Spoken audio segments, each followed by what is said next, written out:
नमस्कार दोस्तों, हम में और आप में एक कॉमन चीज होती है कि हम हमेशा ऐसे इन्वेस्टमेंट ऑप्शंस को ढूंढने की कोशिश करते हैं जो हमें बेहतर रिटर्न दिला सके। अब बेहतर रिटर्न का मतलब होता है कि एटलीस्ट हमें इन्फ्लेशन बीटिंग रिटर्न मिल सके, यानी कि हमारा पैसा इन्फ्लेशन से कम रिटर्न ना निकाल पाए। देखिए दोस्तों, अगर हम लोग इंडिया की बात करते हैं तो इंडिया डेवलपिंग कंट्री है, तो यहाँ पे इन्फ्लेशन 4 से ऊपर ही रहना है, 5 से ऊपर ही रहना है। अब जैसे कि डेवलप्ड कंट्रीज हैं लाइक यूएस हो गई, तो वहाँ पे जो इन्फ्लेशन है 2% से अगर ऊपर चला जाता है तो फिर इन्फ्लेशन बढ़ रहा है। लेकिन अगर हम लोग इंडिया जैसी कंट्री की बात करते हैं तो 5 से 6% के बीच में अगर आपका इन्फ्लेशन है तो दैट इज नॉर्मल, और डेवलपिंग कंट्री के लिए ये बहुत जरूरी है। लेकिन दोस्तों, जब इन्फ्लेशन को हम लोग ध्यान में रखते हैं तो हमें इन्वेस्टमेंट्स पे रिटर्न, जिसे हम लोग आरओआई कहते हैं, उसे भी ध्यान रखना पड़ेगा। क्योंकि इन्फ्लेशन जैसे जैसे बढ़ता है वैसे वैसे हमारे रुपए की वैल्यू भी कम होती जाती है। रुपए की वैल्यू यानी कि 100 रुपए आपके अकाउंट में पड़े हैं तो आने वाले साल में अगर इन्फ्लेशन 6 रुपए है तो अगले साल उसकी वैल्यू जो होगी वो 94 रुपीज हो जाएगी। यानी कि 100 रुपए की वैल्यू 6 रुपए घट गई है एक साल में। वहीं पे दोस्तों, अगर आपने वो 100 रुपए कहीं इन्वेस्ट किया हुआ है और आपको वो 8% रिटर्न निकाल करके दे रहा है तो आपने 108 रुपए कमाए। लेकिन इन्फ्लेशन को अगर ध्यान में रखा जाए तो आपने केवल और केवल 2 रुपए कमाए, 6% आप इन्फ्लेशन का काट दो, यानी कि उसकी जो प्रेजेंट वैल्यू होगी वो 102 रुपए होगी अगले साल, अगर आप लोग 8% तक का रिटर्न मेंटेन करते हो। तो आई होप आप लोगों को क्लियर हो गया कि इन्फ्लेशन को ध्यान में रख करके इन्वेस्टमेंट करना क्यों जरूरी है। देखिए, मैं आप लोगों को बहुत ज़्यादा घुमाऊंगा नहीं, बहुत सारे ऑप्शन नहीं बताऊंगा, केवल 3 ऑप्शंस बताऊंगा जिनको आप लोग इन्फ्लेशन के दौरान ध्यान में रख सकते हो। तो शुरू से लेकर के अंत तक देखिए, आप लोगों को पूरी डिटेल्ड नॉलेज मिलेगी क्यों और कैसे इन्वेस्ट करना चाहिए, कहाँ पे इन्वेस्ट करना चाहिए, जिससे कि आप लोगों को इन्फ्लेशन बीटिंग रिटर्न निकल पाए और आप लोगों को अच्छा आरओआई मिल पाए आप लोगों के इन्वेस्टमेंट पे। देखिए दोस्तों, one of the my favourite option है वो है इक्विटी का। अब इक्विटी दोस्तों 2 तरीके से आप लोग चूज कर सकते हैं, एक तो म्यूचुअल फंड के थ्रू और आप लोग एक दूसरा ऑप्शन है जो कि डायरेक्ट स्टॉक में डाल सकते हो। जो मेरा प्रेफरेबल ऑप्शन होगा वो होगा स्टॉक का। अगर आप लोग डायरेक्टली स्टॉक में पैसा डालो तो वहां से आप लोगों का आरओआई बेहतर बन सकता है as compare to mutual fund. अब यहां पे भी चूज करने के बहुत सारे तरीके हैं, मैं उन तरीकों में नहीं जाने वाला हूं, बट मैं अगर आप लोगों को कुछ डेटा बताऊं तो आप लोगों को समझ में आएगा कि जब भी इन्फ्लेशन बढ़ा है तो इक्विटी ने काफी अच्छे रिटर्न दिए हैं। जैसा कि आपने देखा दोस्तों, जिस तरीके से इन्फ्लेशन बढ़ा था कोविड के समय में, इक्विटी में कितना अच्छा बूम आया था। निफ्टी ने 18,000 का जो एक लेवल है उसको टच किया था। वहीं पे इस समय अगर आप लोग देखोगे कि इन्फ्लेशन बढ़ रहा है तो कुछ चीजें हैं, कुछ रीजन है, जैसे कि गवर्नमेंट ने यहाँ पे आरबीआई ने रेपो रेट को बढ़ा दिया है। अब रेपो रेट को बढ़ा दिया है तो इसकी वजह से लोन महंगे हो गए हैं। अब यहाँ पे दोस्तों इन्फ्लेशन को थोड़ा सा कंट्रोल करने के लिए चीजों को लाई गई है, इसलिए थोड़ा सा आप लोगों को इक्विटी में भी करेक्शन देखने को मिल रहा है। और अभी जो प्रेजेंट के सिनेरियो की बात करें तो जिस तरीके से रेपो रेट का इफेक्ट पड़ा है इक्विटी मार्केट पे खास करके, और भी बहुत सारे अंदर के रीजन है जिसको हम लोगों ने एक वीडियो में डिटेल में बात करी है, तो उसको जाकर के आप लोग चैनल पे जरूर देखिए, जिससे कि आप लोगों को समझ में आएगा कि करेक्शन क्यों आया है और अभी और इस समय अपॉर्चुनिटी है आप लोगों के सामने इन्वेस्टमेंट करने की इक्विटी में।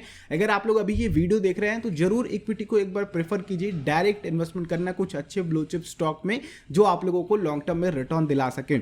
अब दोस्तों, यहाँ पे किस तरीके के स्टॉक में आप लोग इन्वेस्ट कर सकते हैं जिससे कि आप लोगों को रिटर्न मिल सके, तो अगर आप लोग मेटल स्टॉक को देखें, कंज्यूमर स्टॉक्स को देखें, तो अगर उनमें करेक्शन आता है तो इन्फ्लेशन के टाइम में उनमें इन्वेस्टमेंट करना बहुत सही होता है। क्योंकि देखिए, जब भी इन्फ्लेशन बढ़ता है तो कंपनीज ने जो भी प्रोडक्ट बनाए हैं उनकी प्राइजेस भी बढ़ती हैं, या तो उनकी क्वांटिटी कम कर दी जाती है या तो उनकी प्राइजेस बढ़ा दी जाती है। तो आप लोग इस तरीके के स्टॉक को चूज कर सकते हो, कमोडिटी स्टॉक को चूज कर सकते हो, जैसे कि मेटल स्टॉक हो गए।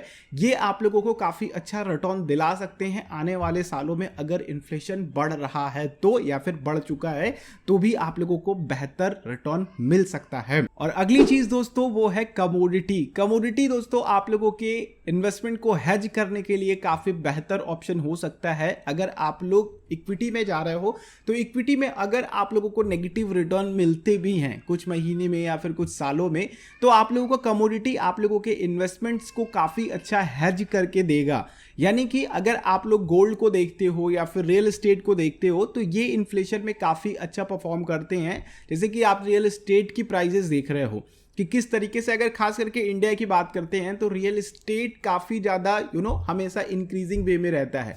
अगर आप लोग डेवलप कंट्री की बात करो जहाँ पे इन्फ्लेशन काफ़ी कम होता है, रियल एस्टेट नेगेटिव में भी जाते हैं, लेकिन इंडिया का रियल एस्टेट हमेशा पॉजिटिव में रहता है, ये हमेशा कंट्रोल्ड रहता है। ठीक है, तो रियल एस्टेट एक इन्फ्लेशन को हेज करने के लिए अच्छा ऑप्शन है। वहीं पे गोल्ड को भी देखा जाए तो गोल्ड के भी रिटर्न आप लोगों ने देखे ही है, कोविड में किस तरीके के रिटर्न दिए हैं लोगों को शॉर्ट टर्म में। लेकिन लॉन्ग टर्म की बात करते हैं तो लॉन्ग टर्म के लिए गोल्ड एक अच्छा ऑप्शन हो सकता है। ये केवल और केवल हेजिंग के लिए आप लोग देखें, अपने इन्वेस्टमेंट्स को हेज करने के लिए पूरा का पूरा अमाउंट मैं आप लोगों को रिकमेंड नहीं करूंगा कि यहाँ पे डालिए। अगली चीज़ दोस्तों जो आप लोगों को ध्यान रखना है वो है कि जो लोग बिल्कुल सिक्योर्ड चलना चाहते हैं ना, उनके लिए भी मैं लेकर के आया हूँ कि वो लोग फ्लोटिंग रेट्स की तरफ जा सकते हैं। फ्लोटिंग रेट्स क्या होते हैं दोस्तों, जैसे कि फिक्स डिपॉजिट पे जैसे जैसे इन्फ्लेशन बढ़ता है वैसे वैसे MCLR बढ़ते हैं बैंकों के, तो वो बैंक रेट्स भी बढ़ाते हैं, यानी कि फिक्स डिपॉजिट पे रेट्स भी बढ़ते हैं। तो अब जैसे ही मान लीजिए कि आपने 5% पे इन्वेस्टमेंट किया था फिक्स डिपॉजिट पे, अब उसी फिक्स डिपॉजिट का उसी टेनर के लिए 7% रेट हो गया है। इन्फ्लेशन की वजह से या फिर MCLR बढ़ गया है या फिर रेपो रेट बढ़ गया है, इसकी वजह से तो इन्फ्लेशन के दौरान वो आप लोगों की मदद करेगा। 7% का रेट आप लोगों को वो कैलकुलेट करके देगा अगर आपने फ्लोटिंग रेट को चूज किया है। तो ये लॉन्ग टर्म की FD में काफ़ी बेहतर ऑप्शन साबित हो सकती हैं। हाँ, अगर फ्लोटिंग रेट की बात करते हैं तो अगर 5% पे आपने लिया था और 3% हो गया, 4% हो गया, 4.5% हो गया, तो वहां पे आप लोगों को नुकसान भी होगा, इस बात का ध्यान रखिए। लेकिन इन्फ्लेशन की अगर हम लोग बात करते हैं तो फ्लोटिंग रेट के फिक्स डिपॉजिट्स आप लोगों को या फिर कोई भी डिपॉजिट रेट्स, रिकरिंग डिपॉजिट भी और आप लोगों के फिक्स डिपॉजिट भी, ये अच्छे रिटर्न आप लोगों को निकाल करके देते हैं, यानी कि इन्फ्लेशन को बीट कर सकते हैं। तो ये 3 ऑप्शंस दोस्तों मैंने आप लोगों को दिए। बाकी और भी बहुत सारे ऑप्शंस देखे जा सकते हैं, बहुत अच्छे तरीके से हेज किया जा सकता है। और आप लोगों का भी कोई सजेशन हो तो नीचे कमेंट कीजिए, मुझे काफ़ी अच्छा लगेगा। आप लोगों ने किस तरीके से इन्फ्लेशन में इन्वेस्ट किया है, किस तरीके से इन्वेस्ट करना चाहते हैं, मैं जरूर आप लोगों की राय को जानना चाहूँगा। आप लोग मुझे इंस्टाग्राम पे भी फॉलो कर सकते हैं। इस चैनल पे नए हैं, इस तरह के और वीडियोस देखना चाहते हैं तो सब्सक्राइब भी कर सकते हैं और बेल आइकन पर क्लिक कर सकते हैं। इस वीडियो को दूसरों तक पहुंचाइए, शेयर कीजिए, वीडियो अच्छी लगी तो लाइक भी कीजिए। बाकी दोस्तों हम लोग नेक्स्ट वीडियो में मिलते हैं, तब तक के लिए आप लोगों का दिन शुभ हो। जय हिंद।